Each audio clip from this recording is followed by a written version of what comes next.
Hey there. Hello again. This is Lisa Princik. This is the Scaling Deep podcast. I'm so stoked that you're here. I'm so happy to be here again from video as well as audio on all your favorite podcast listening places. This has been a really fun way to get out video content that is my style, deep dives, longer form content, and really efficient to be doing the podcast audio and video at the same time. And of course, if I was doing the things next level, which I'm not, which would mean having a dedicated assistant or social media manager to get smaller pieces out in different channels, then I would be using all this content and splicing it into smaller pieces. But it's just not a priority for me right now. It's not necessary for me to do that at the moment for where I'm at and for what I need the most. And, we've got so many choices in front of us all the time. And the most important thing to do is to do what the most important things are to do and not get distracted by all the things that we can do. And for me, it's very clearly getting more visibility in ways that I can really show up well, and that also gets me in front of the right people. And that's really what everyone should be, their goal should be. So when we really stop and think about what that is, sometimes it's interesting that it's not the things we think. It is really about getting relationship development going and also getting in front of warmer audiences. Audience sharing has been amazing for me. I've met all kinds of new people. And the other thing that's going really well for me is SEO. So I'm connecting with all kinds of fantastic people who really need my support now via Google. So they've searched the terms and they're finding me, which is awesome. I set that intention. I started working on SEO last year, but not huge amounts, just making sure I had some relevant blog posts up so that Google knew that I was an expert in a certain area, which is memberships. And then secondly, I started to update my short tail, like page SEO names, like making sure I had membership in there. And that is starting to really come through, as well as also getting found on Instagram, which is really new for me. And it's not because I am doing reels, and it's not because I am posting a lot of video on there, although these now go on there as well, which is again, awesome. I know it's long form content, but it's still a video post. So I'm just going with it. But it's also just because people are searching in the search term for membership support, and I'm coming up. So these are some of the things that we can all do no matter what niche you are in, because you are likely an expert in a niche of some sort. If you're considering memberships, you probably have a very clear audience or kind of person who you help with a very specific thing. And that always works for SEO, and we often overlook it. And I think it's actually the best way to get in front of people and have the right kind of people find us when they need it. So meaning they're not just curious because they saw an ad flash by and they went, oh, sure, someday I might be interested in that. They're actually searching for support now. That is so valuable. So that's going great. So grateful of that. I'm so grateful that that is working out because I love that. That just makes me so happy. And then second of all, the other huge thing that's happening with me that I want to share with you that is not even the main topic today, which is what to sell and how to sell it. Mostly what to sell when it comes to memberships and other things that you're considering selling around them. So I'll park that for a moment. Is all these amazing calls I'm having with people in my world who are either members of the Profitable Membership Club, or they just found out about me, or they've been in my world for a while and they haven't bought from me, and I'm asking them some really good questions.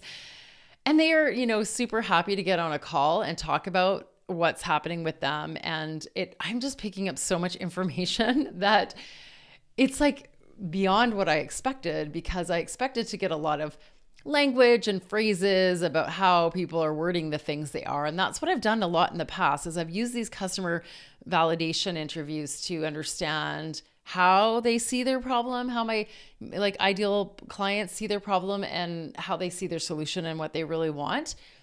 But it's actually it's all the other things that are really, really helpful. And this is why I think this is so important to do no matter what you're selling. Like if you want to sell anything that is not done through a consult or one-on-one, I think even if it is, it's a great idea. Try to understand what people's objections are, what their fears are, what their desires are, and they will start giving you some tidbits into your brand and your positioning and your sales structure that you had no idea were a problem or were putting some people off or adding to their confusion about whether what you have is right for them without you even knowing what it is. Like, so I've been asking more questions about like, what do you really want? And what are you finding frustrating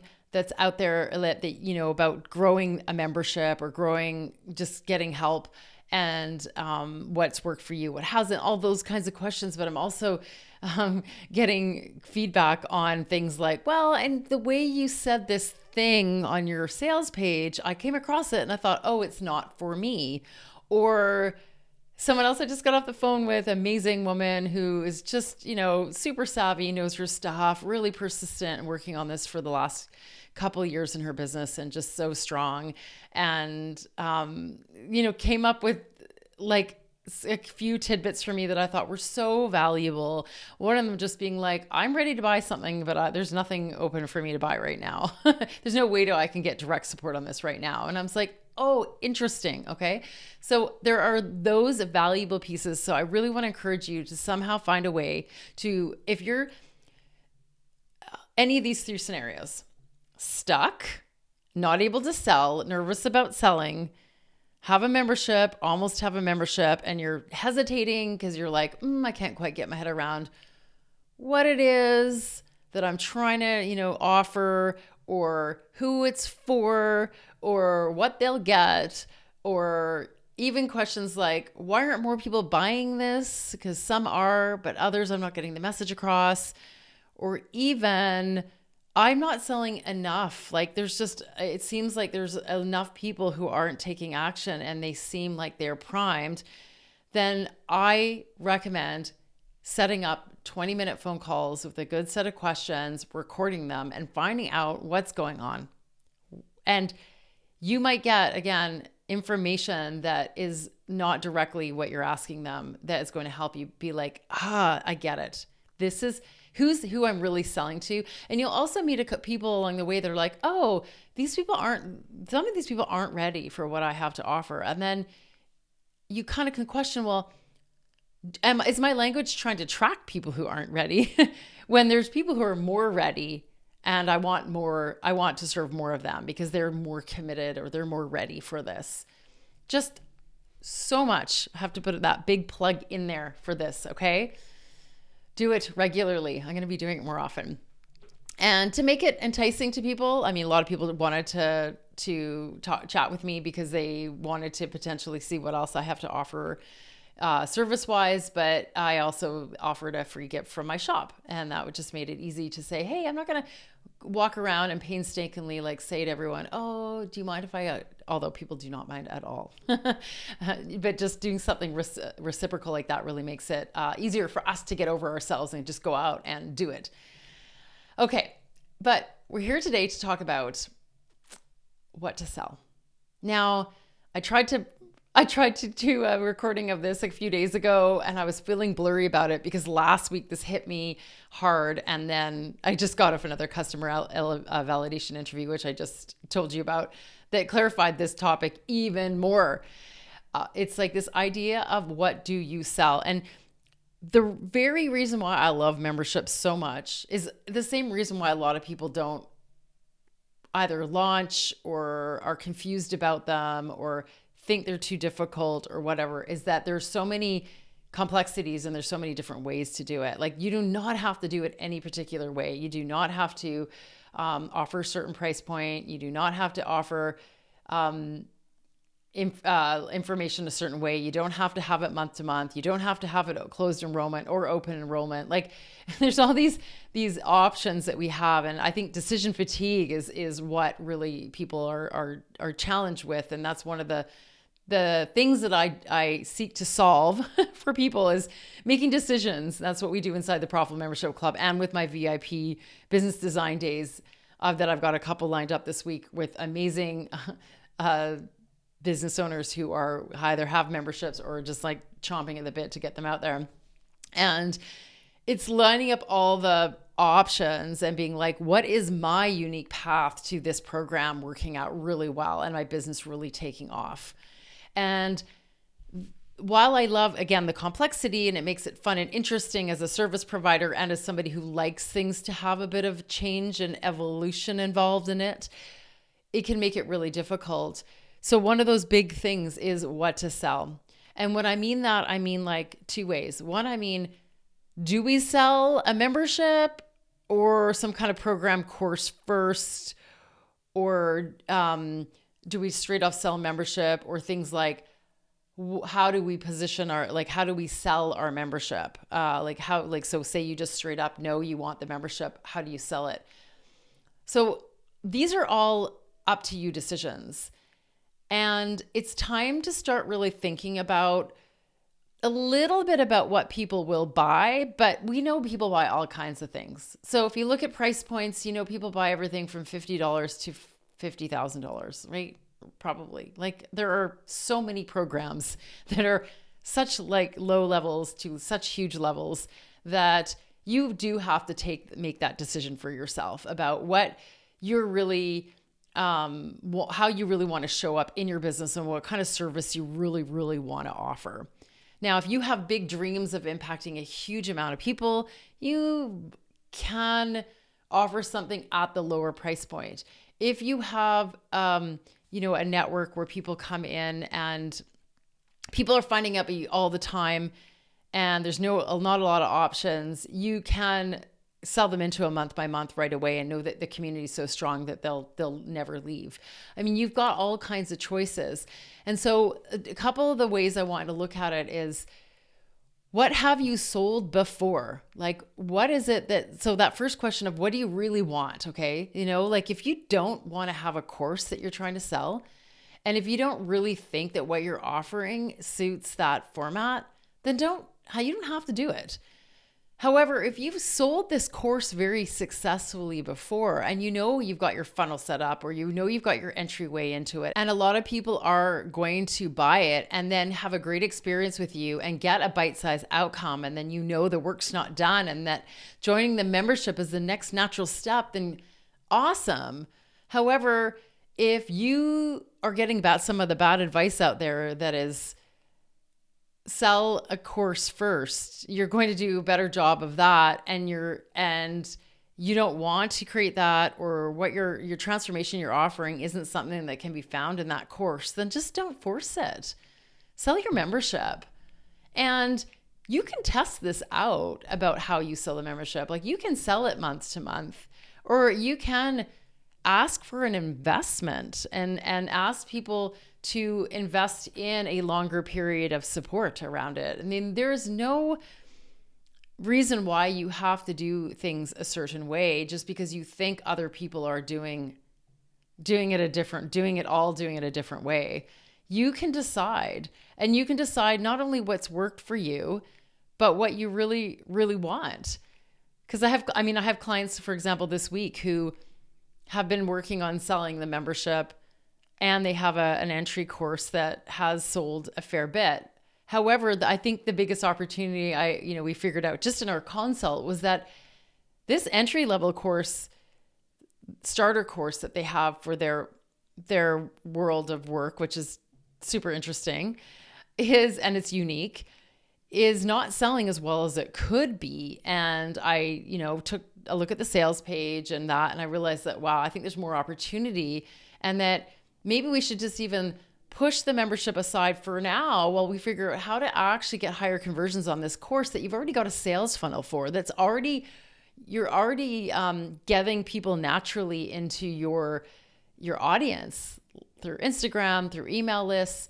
And if you could sell more of this course, then let's update that membership funnel so that you can continue the journey and then figure out what is the best value proposition for life beyond the starter course and what the benefits are for joining, because it's already there and that really works for them.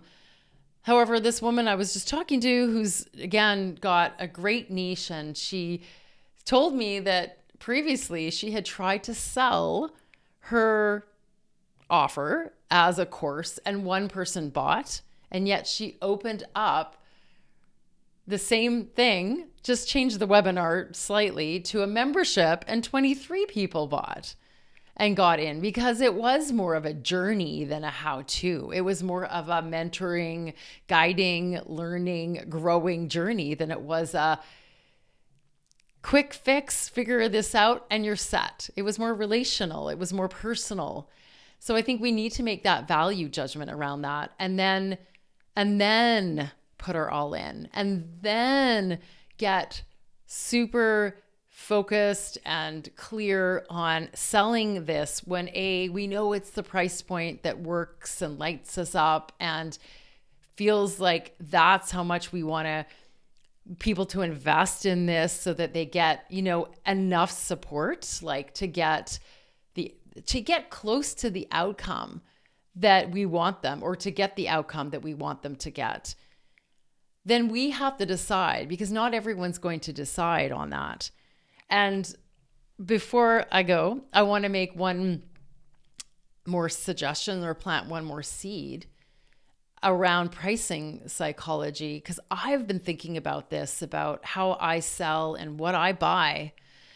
And I really think that if you're going to make an effort to bring in a prospect for whatever you've done in the past, whether it's like writing blog posts for SEO or updating your website or your copy or doing the reels or audience sharing your content, content for on summits or whatever, or Facebook ads or Instagram or anything you've been doing, you've invested a lot of time and energy to bring in those people, to let them know that you exist and you have something fantastic for them. And then you're spending the time to have them get to know you, sharing content and engaging with them so that they are feeling like you've got what it takes to help them. You want to make sure that you're asking them to step in and commit. And I want you to think about, well, what's that going to be? So when I, for example, am making an investment in something to learn, I will make the investment and I will pay it once and then show up. Okay. And if I miss one of those times to show up, or I miss a learning opportunity, I've still equated the investment with a certain amount that I'm going to learn, instead of, I'm not using it this month, or I can't use it for 2 months in a row. So for some of you who are charging a little bit more, or the value prop is so strong that people cannot get what they can get outside. Like they can't get it. They can't find it anywhere else in the world, whether it's the connections, the community, the like the people that they can learn from and enjoy time with, then consider selling it for longer, so that they don't every month go, should I keep my up this rolling monthly payment going? Because so if you've got something bigger and more transformational for them, and it's not just a small little tiny amount, then take that decision-making, that monthly decision-making away for them. So they don't have to go, am I going to use it this month? Am I going to use it this month? And I know we've seen a lot of things on pricing scarcity, meaning like you can buy this thing at this price point and then you'll never get it at this price point again. And while I think that might sometimes work to keep people there long-term, if they really think it's going to go up a lot, but I still think people will cancel if they're not using it. So if you're selling it for 6 months or a year, you're asking them to invest in that level of outcome. So whether or not they use what you have intensively for half of that time, but still get the full value out of it, or way more, like the ROI is even higher than that. So let's say the example of $1,000. If someone is looking at that every month and thinking like, heck, I'm not using this for $100 a month, and I can't see myself finding the time to do this for the next 2 to 3 months, they might cancel unless the membership is doubled or tripled. But even at that, they still might think, heck, if I really, really want to come back because I'm, firing on this thing, then it's going to be worth the double, the triple the price. But for now, I know I'm not using it. That's a really different mindset than I'm investing in $1,000 in this. I don't have to worry about, am I using it every month? And I come in when I need it and I use it really, really well. They can walk out of that thinking, was that a good use of my $1,000? Did I get $1,000 or $10,000 of value out of it? Did it change my life that much? Did I get like what were all the good feelings around like what I was able to access when I needed it? And I think they are going to see it differently than if they are making a decision every month to keep going. So that's it, putting a little plug in for a certain kind of sales system that might encourage people to see it as a longer term investment versus valuing it all the time, because we don't want people to keep making a sales decision every month. It does depend on your price point. If it's really low, it probably doesn't matter so much because people are used to small subscriptions. But if you're getting in the higher levels, 100, 200, people might be starting to kind of think, oh, over a year that adds up, over 6 months that adds up to something for people. And I just want to make sure that whatever you're offering, you're thinking about the mindset of your ideal member and asking and wondering how they're seeing it. And that can be done also on client validation calls. So this is some of the work that you can be doing as an exit call when people do leave, and just also testing it over time. Because again, everything's an experiment, and over time you will figure this all out. So I just wanted to drop that with you today, giving you encouragement to sell what you really want to sell and to package it up in a way that really makes you want people to buy it, because you know it's going to give them what they need and you're ready to offer that value. If you need help, you can always come and track me down at scalingdeep.com. My packages are all on my coaching page, which is /coaching. I love doing VIP business design days where I help you figure all the details of your model out, your pricing, your offers, your sales and marketing system, your priorities, all in a really short period of time. And otherwise, I'm hoping that I'm going to be opening up the Profitable Membership Club very soon. I'm not sure how soon. There's lots of summer vacation stuff going on, but all you need to do is get on the wait list for that. And you can see that on my website again and get signed up for that. And I might find a way to let you in, especially if you're on the wait list. So thanks so much for listening today. Let me know if you have any questions or feedback, and I will see you real soon. Bye for now.